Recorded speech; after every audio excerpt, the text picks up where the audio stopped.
La photographie est à peine née, le monde s'émerveille encore de sa capacité à capter une image fidèle du réel, et déjà quelques photographes entreprennent de la détourner pour raconter des histoires, créer des fictions.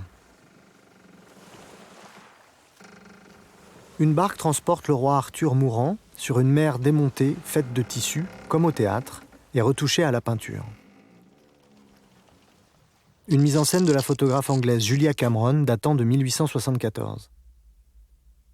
Seule la lune, qui n'est pas peinte mais grattée sur le négatif, prouve qu'il s'agit bien d'une photographie.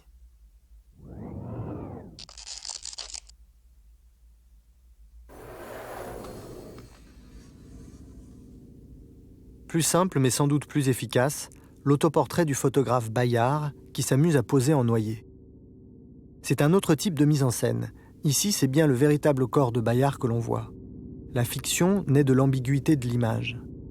C'est la légende écrite au dos qui fait passer pour un cadavre un homme qui a tout simplement les yeux fermés.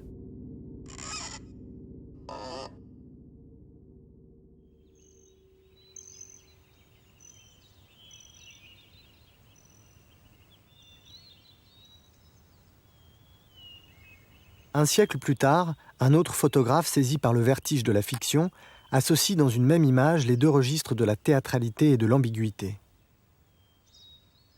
Il s'appelle Eugène Mithiard, il est opticien. Sur cette image, il pose avec sa femme devant leur voiture.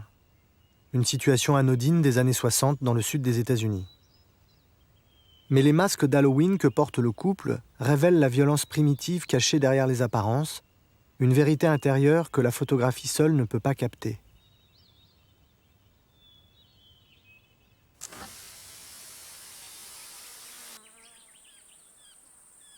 Ce qui frappe, c'est la simplicité de ces mises en scène. Un masque trop vieux sur un corps trop jeune suffit à faire naître un monstre innocent.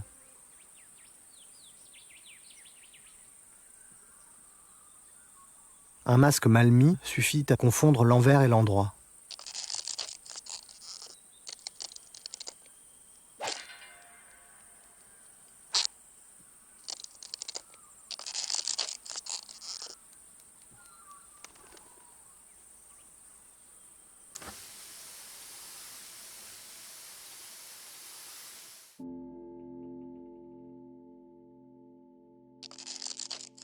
La mise en scène telle que la pratique Mithiard et d'autres photographes des années 60 du XXe siècle cherche moins à raconter qu'à faire apparaître des fantômes et brouiller la notion même de réel. À l'inverse, au même moment, des peintres américains cherchent à se débarrasser de toute subjectivité et peindre des tableaux plus objectifs que la plus objective des photographies. À l'intersection de ce double mouvement de transgression, un portrait d'Andy Warhol, l'hyperréaliste, déréalisé en 3 temps par le photographe Dwan Michals.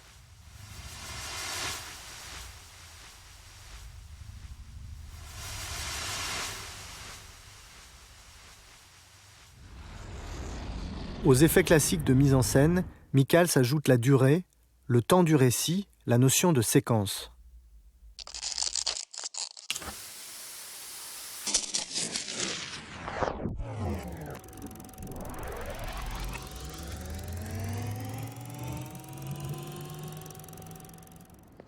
La rencontre fortuite.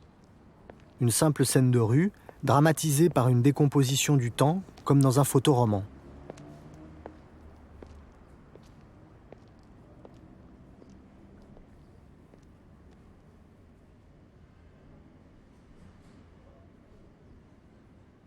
On assiste à cette rencontre manquée, dont on ne saura jamais les enjeux, mais que le perpétuel décalage entre les deux personnages charge d'une mélancolie inquiétante.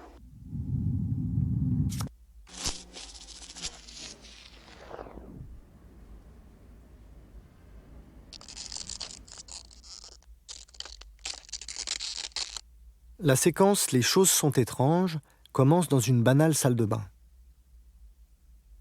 Mais dès l'image suivante, on tombe dans un univers où plus rien n'est sûr.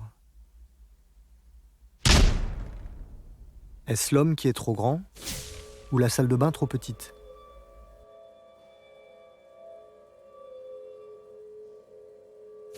Est-ce la réalité ou juste une image à peine visible dans un petit livre lu par un promeneur anonyme, qui n'est lui-même qu'une image au-dessus du lavabo de cette même salle de bain.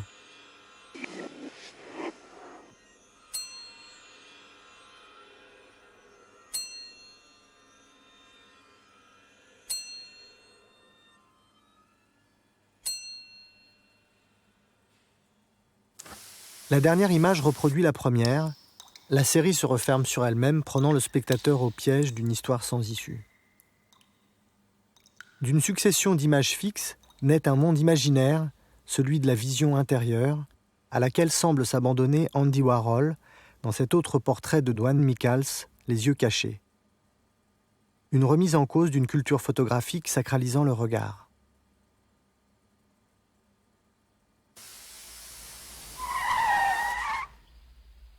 L'Américain Mac Adams réduit la séquence à seulement 2 images dans sa série Mysteries datant des années 70.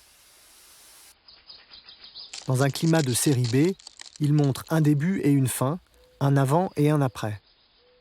Entre les deux, seul manque le présent, ce fameux instant décisif cher aux photographes du réel. C'est ce que Adams appelle le vide narratif. Au spectateur d'interpréter les indices, d'imaginer comment et pourquoi l'autostoppeuse a fini dans le coffre, de calculer le temps écoulé à l'épaisseur des feuilles mortes et de deviner quel autre malheur annonce l'oiseau noir.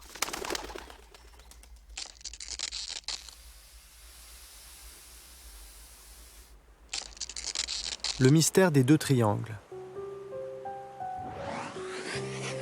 Un cadavre sur une plage.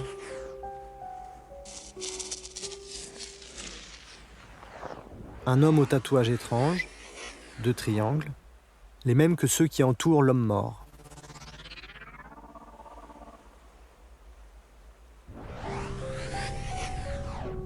Un couple qui ne se rend compte de rien, en danger peut-être.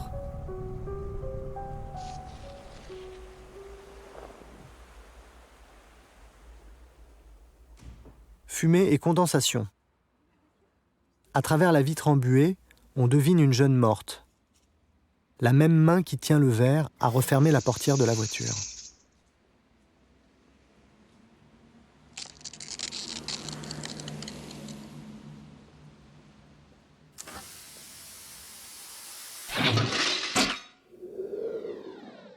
Dans une autre série de la fin des années 90, Mac Adams, passé à la couleur, fait tenir l'énigme tout entière dans une seule image.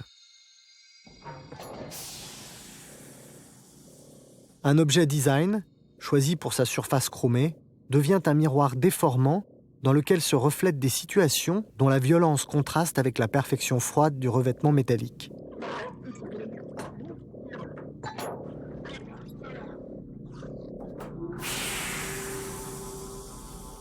Une version postmoderne et dérangeante du miroir magique des contes.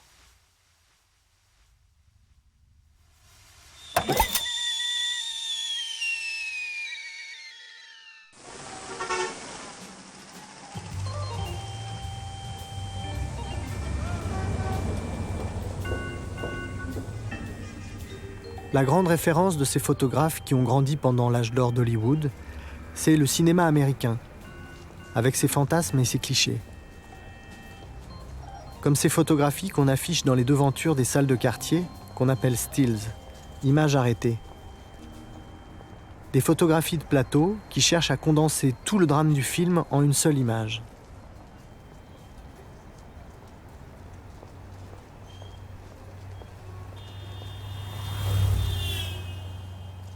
En 1976, Cindy Sherman réinvente le genre, en posant elle-même devant l'appareil, dans le rôle de toutes sortes d'héroïnes imaginaires de films qui n'ont jamais existé. C'est à la fois un jeu et la déconstruction de l'image de la femme dans le cinéma américain. Des femmes inquiètes, au regard effaré, des proies. Au-delà du pastiche, ces images parviennent à évoquer quelque chose de cette tension propre au cinéma, où on ne sait jamais d'où tombera le prochain coup. Comme dans un film, les regards sont tous tournés vers l'extérieur du cadre, le hors-champ. Là où se tient caché l'autre, la source de leur angoisse, qui fait d'autant plus peur qu'elle est invisible.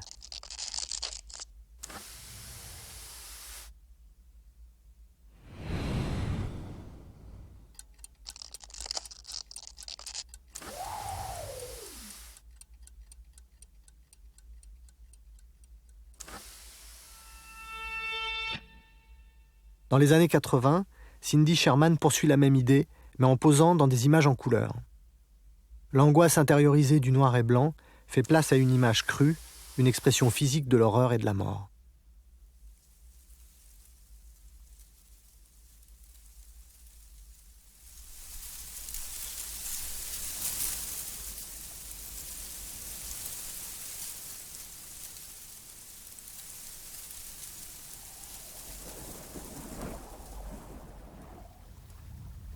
En 1993, le Canadien Jeff Wall a réussi un véritable exploit. Saisir en une seule image les effets d'un coup de vent.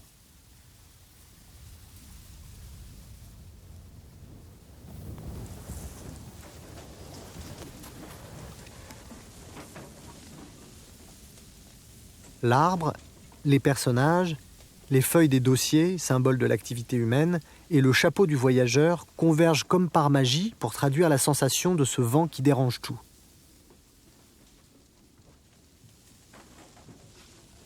C'est bien sûr une image impossible. Elle a été entièrement scénarisée, puis mise en scène et photographiée élément par élément.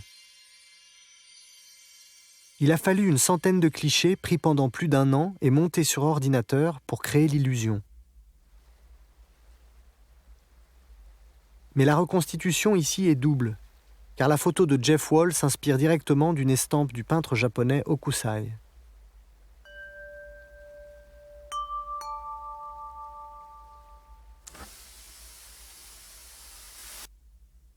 La chambre détruite.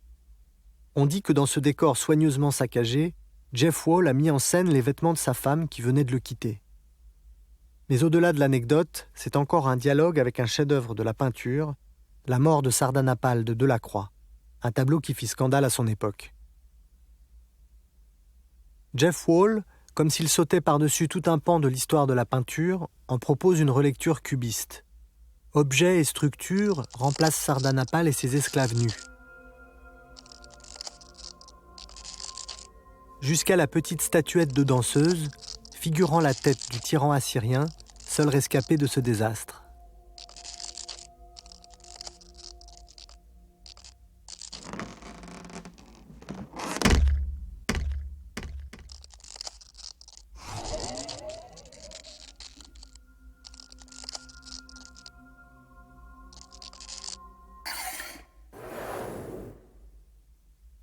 Le dialogue avec la peinture se poursuit dans la présentation même de l'image.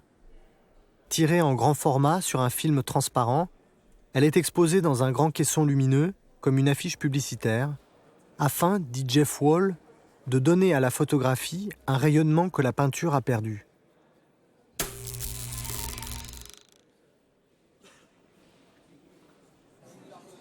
Le bar aux Folies Bergères de Manet donne à Jeff Wall l'occasion de s'interroger sur la position du photographe. La fête est finie. Le décor des Folies Bergères est remplacé par celui de la cafétéria d'une université canadienne où il travaille. Et c'est désormais l'appareil photographique qui occupe le centre de l'image. Il faut regarder de très près pour découvrir que la marque de l'appareil est à l'envers. L'image est inversée, tout ce que l'on voit est en reflet dans un miroir.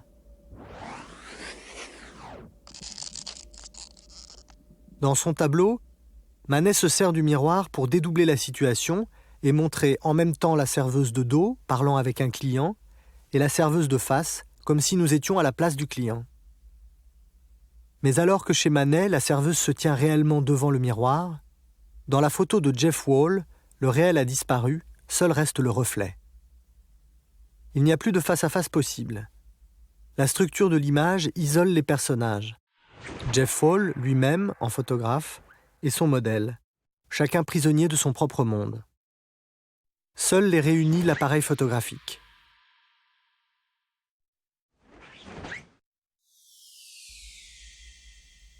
Mais Jeff Wall est aussi capable de dérision.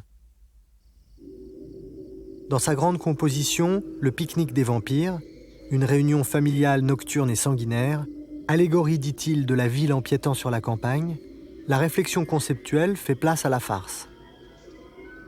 L'image réalisée comme un tournage de film, avec une vingtaine de figurants prenant la pose et des spécialistes du film d'horreur pour conseiller, ne cherche pas à être belle ou crédible.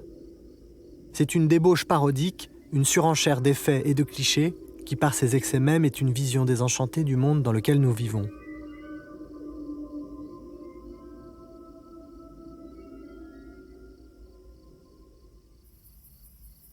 Une autre nuit, en apparence plus sage.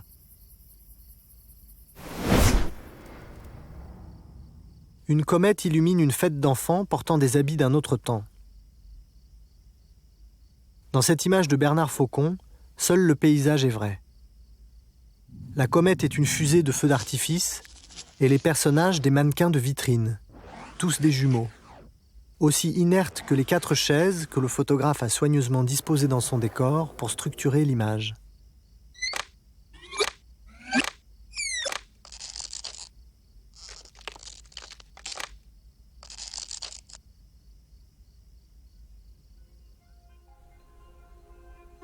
Les mannequins, les poupées et les automates ont fasciné les romantiques puis les surréalistes par leur manière d'être à la frontière entre l'animé et l'inanimé. C'est sur cette ambiguïté que Bernard Faucon a bâti une série intitulée « Les Grandes Vacances » où il remet en scène les souvenirs de son enfance. La première communion.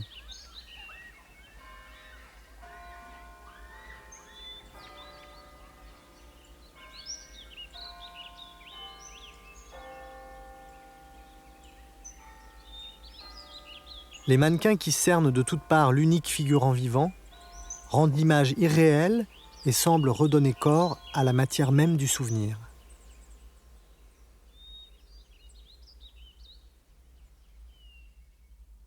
Dans cette autre photographie de la même série, les mannequins sont les gardiens du sommeil et de la mémoire, traçant autour du garçon endormi la figure idéale du carré, qui répond au format carré de la photographie, ce format qui, pour Bernard Faucon, est par excellence celui de la mise en scène, parce qu'il contient et délimite le monde.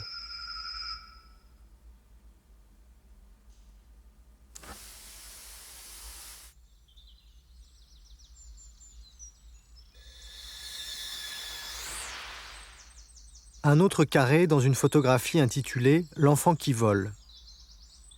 Dans toute leur artificialité assumée, les photographies de Bernard Faucon sont réalisées à l'ancienne, sans trucage numérique.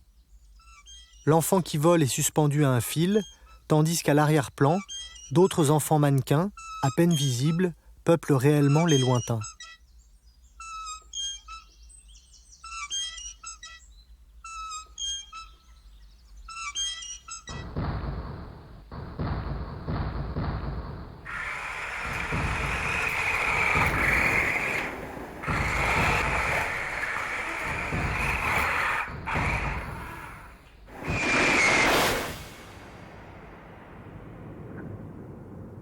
C'est un autre rapport à l'enfance qu'on découvre dans les reconstitutions de combats de la Seconde Guerre mondiale de David Levinthal.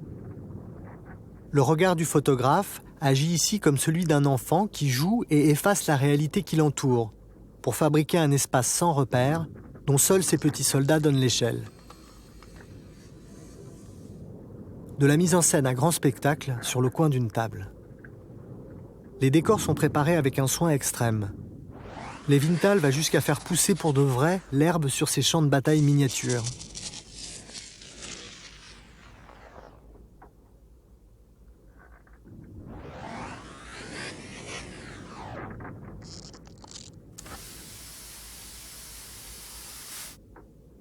Mais le pouvoir de ces images vient surtout de la façon dont le photographe joue avec le flou, le grain et la surexposition, pour traduire à la fois la sensation de chaos et de confusion du soldat au combat et l'imperfection de ces images prises à la volée, dans l'urgence.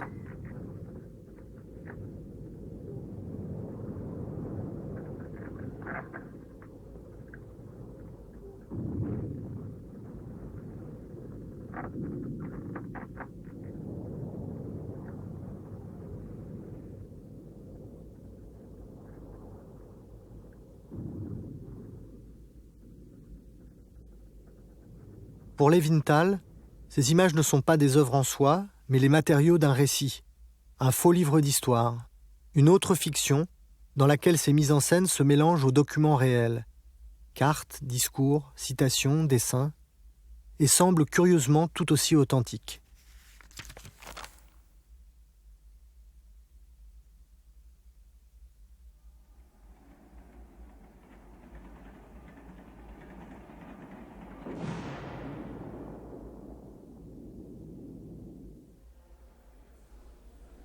Un portrait tout ce qu'il y a de plus officiel de l'empereur Hirohito, photographié en 1999, alors qu'il était mort depuis 10 ans.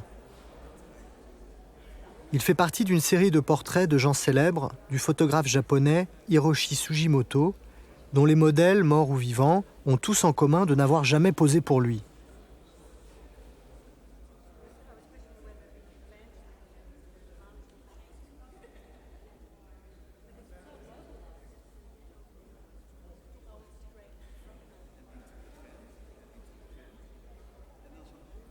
Ce sont des figures de cire appartenant au fameux musée de Madame Tussaud.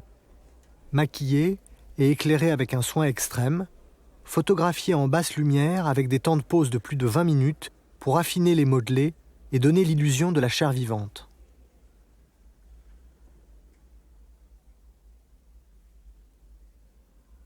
C'est un travail de trompe-l'œil, un piège tendu au spectateur que seule l'image photographique rend possible.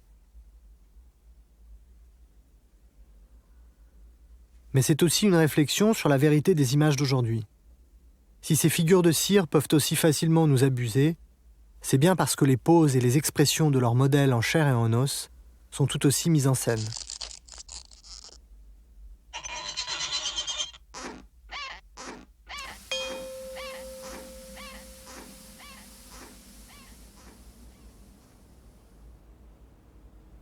Une cage d'escalier.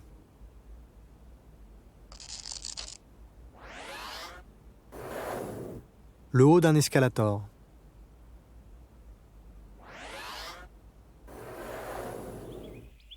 Une façade couverte de lierre. Des décors parfaitement réalistes en carton-pâte. Des leurres, comme chez Sugimoto. Dans ces images, le photographe allemand Thomas Demand prend au mot l'idée que notre réalité est une construction, un artefact, ni plus juste ni plus faux que ces feuilles de papier collées une à une sur une façade dont les fenêtres n'ouvrent sur rien.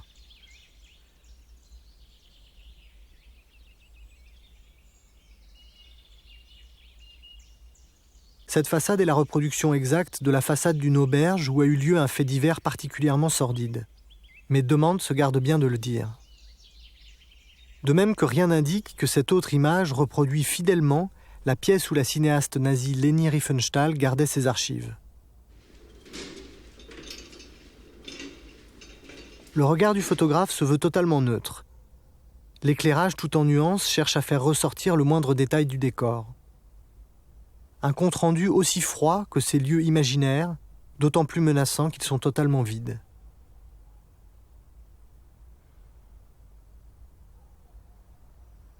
Mais le plus étonnant, c'est qu'il ne s'agit pas ici de petites maquettes, mais de véritables décors construits en plusieurs semaines à l'échelle 1 pour 1, et détruits une fois photographiés.